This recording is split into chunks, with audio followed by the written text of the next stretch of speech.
우리에게 오지만은 내게 달라고 고백하며 나가면 주겠습니다. 다니엘서 1장 1절부터 7절까지의 말씀을 제가 새 번역 성경으로 읽어드릴 때 오늘 하나님 살아계신 주의 말씀을 듣게 하여 주시옵소서. 고백하며 나가겠습니다.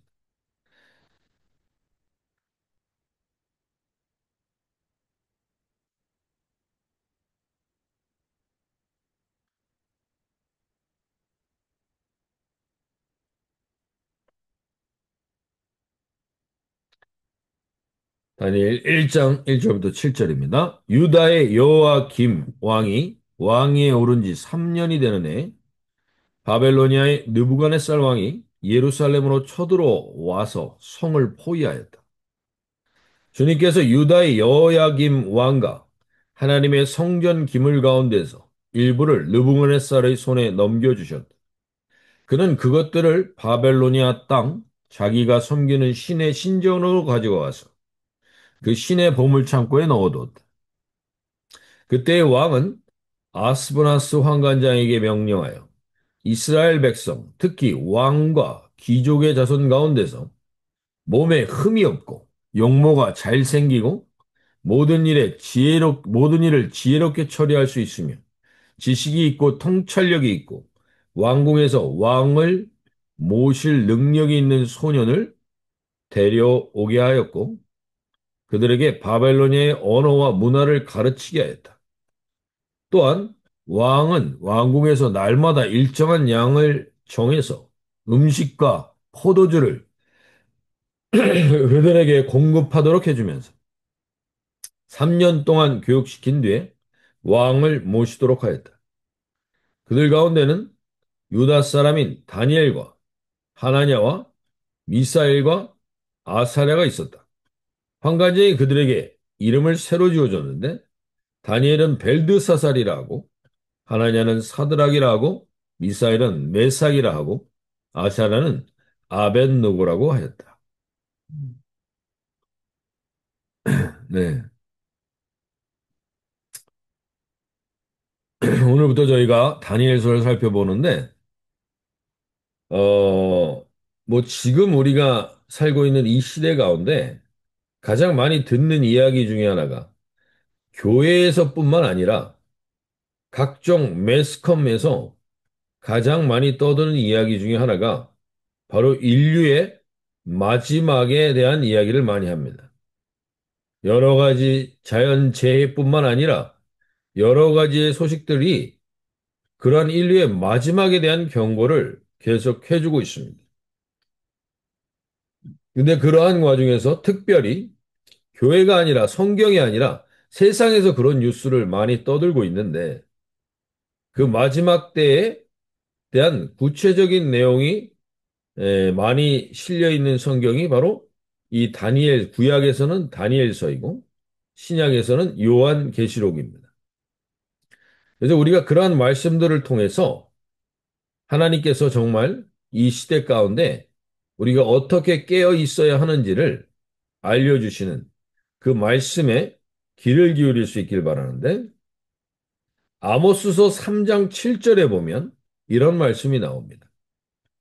주 여호와께서는 자기의 비밀을 그 종 선지자들에게 보이지 아니하시고는 결코 행하심이 없으시리라.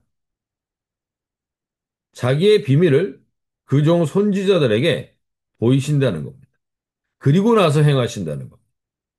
그래서 오늘 우리가 이제부터 다니엘서를 이 새벽마다 나누면서 이 새벽에 있는 한 분 한 분들이 바로 자기의 비밀을 그 종 선지자들에게 보이시는 하나님의 이 비밀을 깨닫고 우리가 마지막 여정을 온전히 준비해가는 우리 공동체뿐만 아니라 이 특별히 새벽에 함께 하시는 분들에게 그 은혜가 있기를 원합니다. 그래서 우리가 이 마지막 때, 하나님 마지막 때 하는 말 많이 하는데 그 마지막 때에 정말 우리가 어떻게 준비되어 가야 되는 한 사람 한 사람이며 그리고 우리 공동체가 되어야 할지를 말씀을 통해서 살펴볼 수 있기를 바랍니다. 오늘 또 한 가지 이제 요한계시록과 다니엘서의 공통점 중에 하나는 마지막 때에 대한 이야기가 많이 나와 있다는 것과 동시에 바벨론에 관한 언급이 있다는 겁니다. 바벨론에 관한 언급이 다니엘서와 이 요한계시록에 둘 다 언급되는데 다니엘의 시대는 바벨론이라는 나라가 실제하고 있었던 거였고 요한계시록의 시대는 이미 바벨론이라는 나라는 역사 속에서 사라졌음에도 불구하고 계속해서 이 바벨론이라는 나라가 등장하게 됩니다. 왜 그러면 이것이 등장하게 되는가? 이 바벨론의 나라가 어떤 특징을 가지고 있기에 이것이 계속 언급되는가? 그리고 이 바벨의 문화는 바벨론을 지배하고 있었던 이 시대 정신은 지금 우리가 살고 있는 이 시대와도 깊이 연결되어 있습니다. 그래서 오늘 우리가 이것에 깨어 새로운 시각을 여는 그러한 눈이 열리는 복된 하루가 되실 수 있길 바랍니다. 이 바벨론이라는 나라는 지금 BC 605년에 이 첫 번째로 이 느부갓네살 왕이라는 왕이 바벨론의 왕이 유다를 침공하여 여호야김 오늘 나오는 이 언급되는 1장 1절에 언급되고 있는 유다 왕 여호야김 때 그 침공하여 여러 귀족들과 포로를 잡아갑니다. 그 중에 하나가 바로 오늘 다니엘이 있는 겁니다. 첫 번째 침공. 그리고 597년에 두 번째 침공. 587년에 세 번째 침공을 해서 완전히 유다를 멸망시키게 됩니다. 그러니까 바벨론은 결국 유다를 멸망시킨 나라입니다. 즉, 하나님을 믿는 민족들이 멸망되게 됐던 계기가 바로 바벨론에 의해서 됐다는 겁니다. 그럼 이 바벨론이라는 나라는 도대체 어떠한 나라인가? 이 시대의 정신에 바벨론의 정신이 어떻게 깔려 있는가? 그것은 우리에게 어떤 영향을 미치고 있는가를 우리가 좀 살펴보면 좋겠는데요.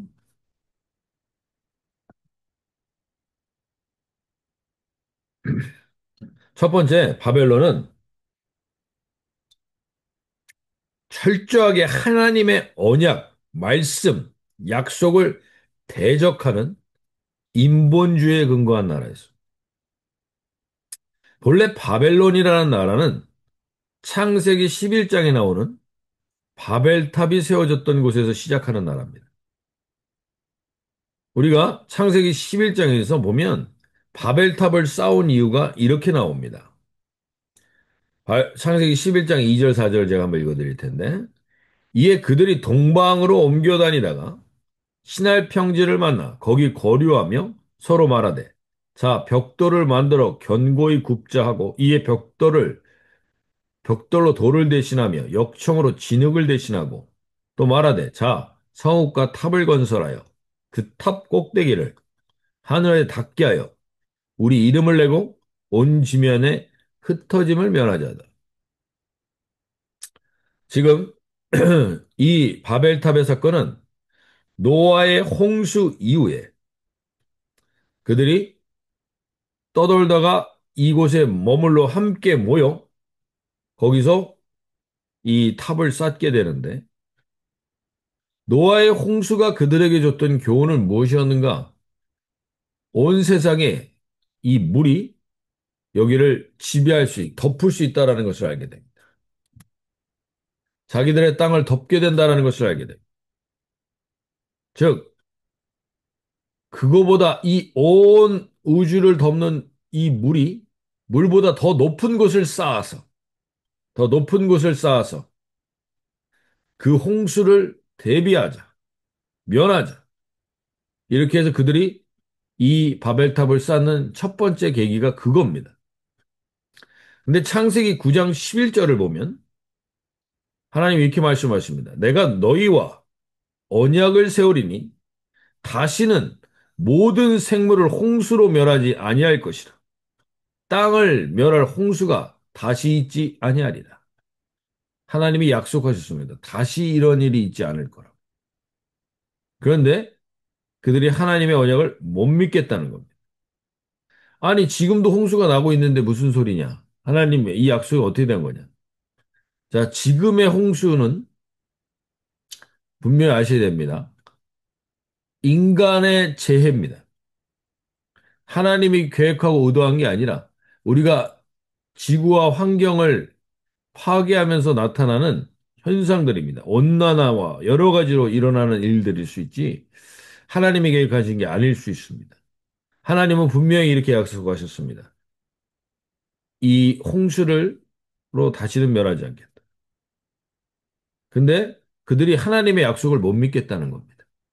하나님의 언약을 믿을 수 없어서 우리가 탑을 쌓겠다는 겁니다. 그래서 바벨탑의 첫 번째 그들이 바벨탑을 쌓는 근거는 하나님의 약속과 하나님의 언약을 믿지 못하겠다는 겁니다. 거기에 대적에 의해서 이것을 쌓게 되는 겁니다. 그리고 두 번째 그들이 그걸 쌓아서 뭘 하려고 합니까? 우리의 이름을 내고 온 지면에 흩어짐을 면하자. 이게 바벨탑 그리고 바벨론이라는 나라를 지배하는 대표적인 정신인 겁니다. 우리가 우리의 이름을 높여서 세상 가운데 흩어짐을 면하고 우리의 힘과 우리의 능력을 근거로 살자라는 악한 동기와 의도에서 나온 것입니다. 이 인본주의, 이 인본주의가 강력한 동기가 되는 게 바벨론입니다. 근데 이 바벨론의 정신은 오늘 우리에게도 정확하게 적용되고 있습니다. 오늘 우리도 정확하게 이 세대가, 이 세상이 하나님의 언약과 말씀을 우습게 여깁니다. 믿지 않습니다. 구시대의 잔재라고 생각합니다. 그러한 시대 정신 가운데 우리가 동일하게 놓여 있다는. 그리고 이들은 휴머니즘을 극대화하는데 그 휴머니즘의 극대화에는 언제나 과학적 방법을 최고의 신적 권위로 두는 겁니다. 진리로 결정하는 유일한 방식을 과학이라고 생각합니다. 그리고 그 문화 속에서 자기들의 신념이 상대적일 수 있다는 상대주의적, 다원주의적 사고를 갖게 되죠. 그리고 인간 중심적이고, 그리고 그들은 문화를 결정하는 인간이 가장 타고난 선과 완전성을 갖는다고 믿습니다. 이게 뉴 에이지에 영향을 미치는 거죠. 바로 이 정신이 이 시대를 지배하고 있고, 이 시대의 근거가 바로 바벨론에서 시작됐다는 거예요. 이 바벨론이라는 나라를 그래서 요한계시록에서도 계속 언급하는 것입니다. 오늘 우리가 살아가고 있는 이 시대 가운데 이 정신이 우리를 지배하고 있습니다. 오늘 우리도 알게 모르게 이것의 지배를 받고 있습니다. 그리고 이러한 문화적 상대주의 상황에서, 다원주의 사회에서 각자의 의견이 존중을 받아야 되는 이 시대에서 유일하게 우리가 공통적으로 마음을 모을 수 있는 건 잘 먹고 잘 사는 거 외에 없습니다. 그래서 늘 경제적인 것, 돈 외에 공통적으로 마음을 모으는 것이 없는 시대. 이게 바벨론을 지배하고 있는 시대의 특징입니다.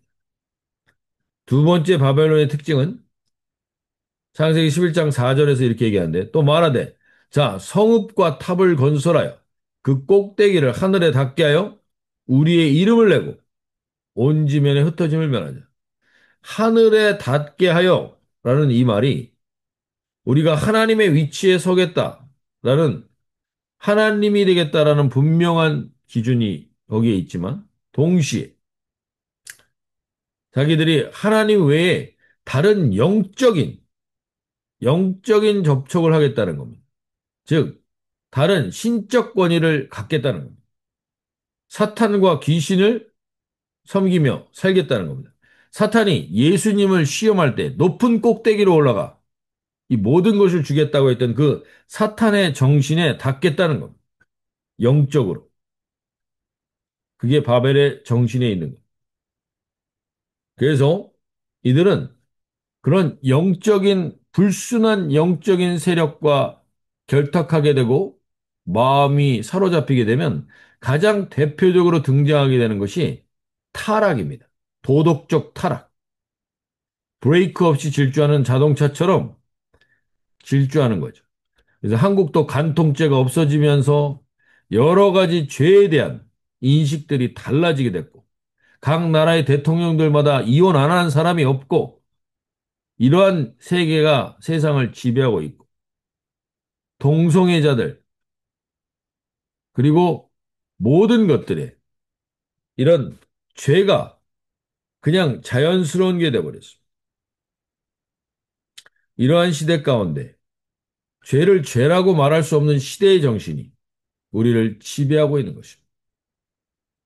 오늘 저와 여러분 가운데 이러한 바벨의 정신이 우리를 사로잡아 죄에 둔감해져 있는, 죄가 만연되어 있고 죄가 그냥 상식이 되어 있고 일반적인 게 되어 있는 이 시대 가운데 오늘 우리를 깨울 수 있는 그러한 저희가 될 수 있도록 함께 기도하며 나갈 수 있길 바랍니다. 그래서 하나님, 오늘 우리 가운데 이 바벨의 정신이 너무나 우리를 사로잡고 있음을 보게 됩니다. 이것을 주님께서 우리 가운데 깨어있게 해주시고, 우리 교회 가운데, 세대 가운데 깨어있게 해주십시오. 기도할 수 있길 바랍니다. 세 번째, 이 바벨이 또 지배하고 있는 정신은 생각과 가치관과 이 모든 것들이 주도적으로 무언가 사람을 통제하려고 한다는 겁니다. 통제하려고 하는 악한 사탄의 세력이 이 바벨에 있다는 겁니다. 그래서 다니엘서 지금 1장 4절, 5절, 7절을 보시면 흠이 없고 용모가 아름다우며 모든 지혜를 통찰하며 지식에 통달하며 학문에 익숙하여 왕궁에 설 만한 소년을 데리고 오게 하여 갈대아 사람의 학문과 언어를 가르치게 하고 또 그들의 먹는 것까지 컨트롤합니다. 먹는 것까지 왕의 음식과 이것들로 컨트롤하게 하고 그 다음에 그들의 이름까지 바꿔버립니다. 7절에 보시면 그 다니엘을 벨드사살, 내일 또 살펴보겠지만 하나냐는 사드락, 미사엘은 메삭이라고 아사랴는 아벤느고라고. 이게 다 그들의 신의 이름과 연결되어 있어요. 그들이 섬기고 있는 신들. 즉 그들을 통제하려고 하는 이러한 정신이 바벨에 가득해 있고 지금 우리가 살고 있는 이 시대도 마찬가지입니다.